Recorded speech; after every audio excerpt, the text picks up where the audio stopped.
When we set out to learn about intervention, we thought we were going to learn a lot about content progressions, assessment approaches, and academic models, and we did. What we did not expect is that every conversation would at some point come back to the central importance of relationships.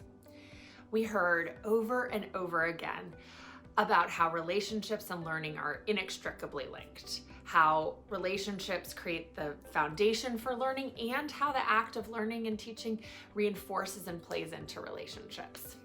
We heard not only about the importance of relationships between educators and students, but also about the importance of relationships between educators and families and among educators. Here's some of what we heard. And the winner of this reading contest would get to have pizza with the teacher. And so I won this reading contest, and this was my first time actually outside of school going somewhere with a teacher and having a conversation with this adult who, and ironically, my mom was a teacher, but this was a person who, one, took an interest in me, validated my, my love for reading, and also acknowledged it with this prize, right, which was the pizza. But the real prize was this engagement with this teacher who, to me, I just felt like it was the validation. And I really believe that sometimes students, whether they're confident or not, and I was a confident learner, but I do think it sort of validated why reading was important and that I was on the right path and that there was something good about my connection to reading. When I think back to my elementary years, I think about that with fondness. What's fun is about, research is it often validates things that good teachers have known for millennia.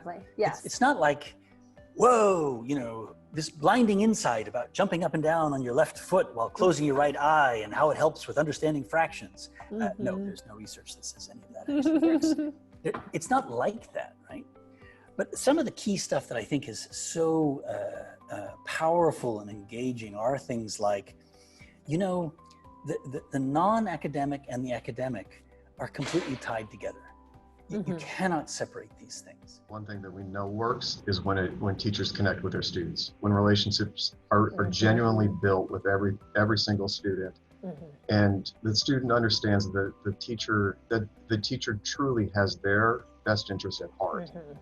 And when those relationships are built and students are receiving meaningful work on every day, the students are going to be engaged. Students are going to complete the work, and the learning will be at a high level. So I really think that the relationship piece is that one non-negotiable. And I ended up moving around different family members, different schools, but it was always teachers that gave me a sense of hope and purpose. But it also wasn't a straight line. I always say to folks, I'm the first U.S. Secretary of Education who have been kicked out of high school. And, like many kids who experience trauma at early ages, I was really angry as a teenager. I was angry at adults, angry at my parents. Maybe that's irrational, but I was angry at the world. And I struggled.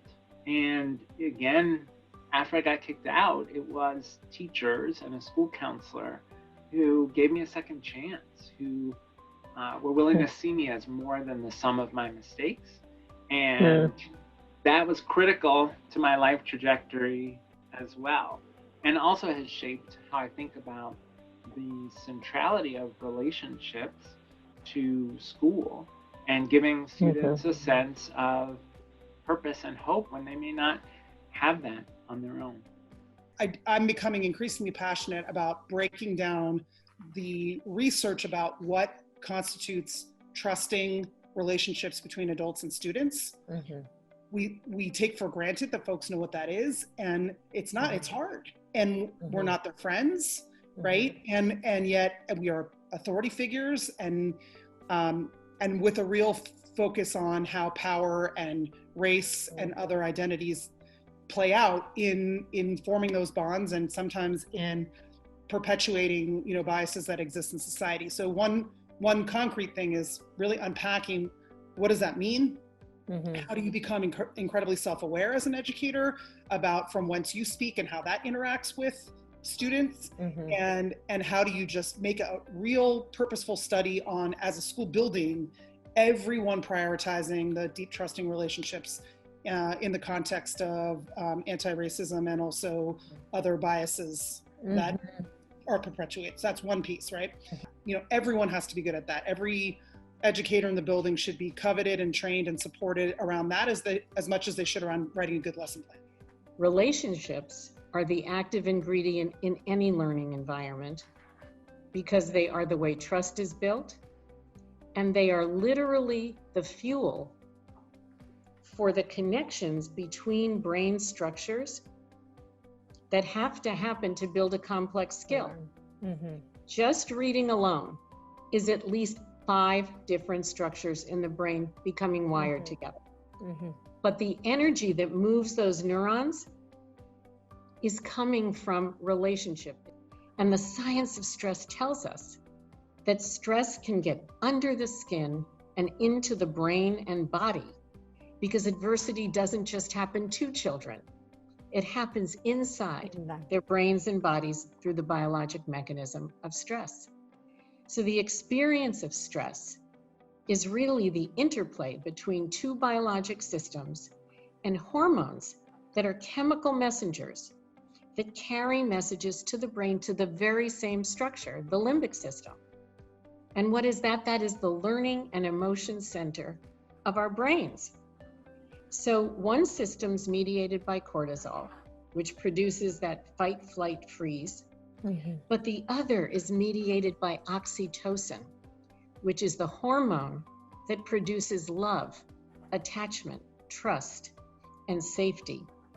This hormone not only helps us manage stress or protect us from the damaging effects of stress, it also produces resilience to future stress. So this hormone is the most powerful hormone, and the human relationship, the most powerful example of context that can protect children from the damaging effects of stress. Children are fundamentally social. Their social emotional learning has not progressed normally. And so before we like double block reading and math, and just remember that they are the ones who had a more isolating and more strange experience than we did. And so how can we support them?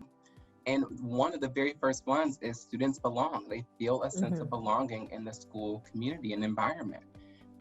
They believe they can succeed. They believe that their efforts will pay off and the work truly has value.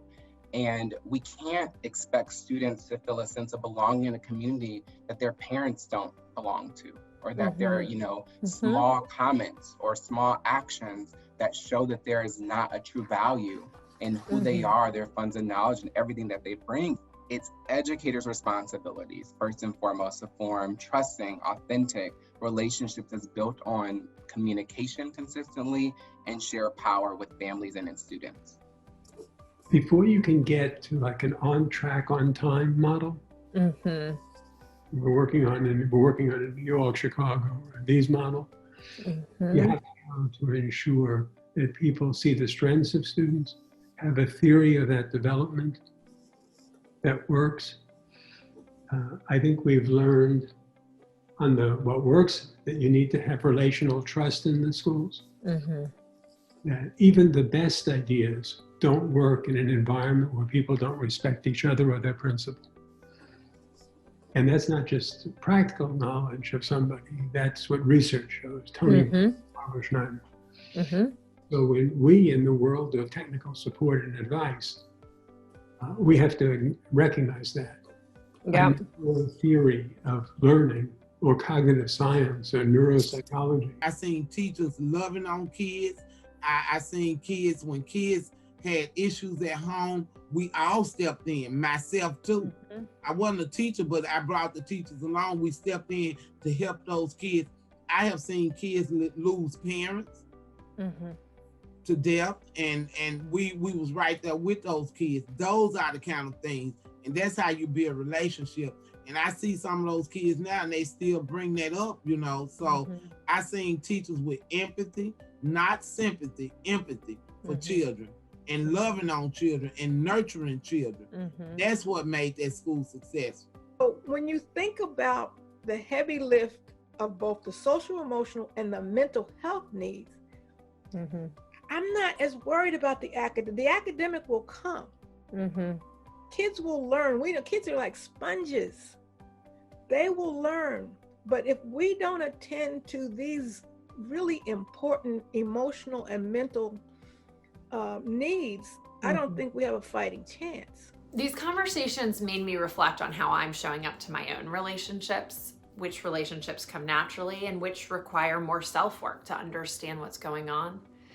These conversations made me remember how much cost there is to shortchanging relationships, to not creating the space and time to reflect on them and to honor them. And these conversations made me remember that it's not just about what we say, it's really about how we live into them, and reminded me of the power of every single interaction. In summary, I had 3 lessons learned from this theme. 1, relationships and learning support each other. In order to learn, students need to be seen, known, and valued. And the way a student experiences the learning interaction will shape the relationship. 2, relationships are particularly crucial in stressful times. Loving relationships can protect students from the damaging effects of stress. 3, trust is shaped by relationships across the school community. Students are deeply impacted by the way they see their family treated and even how they see teachers form relationships with each other. Thanks for watching. The next video in this series will be on the second big theme we heard. What teachers expect of students influences what students expect of themselves.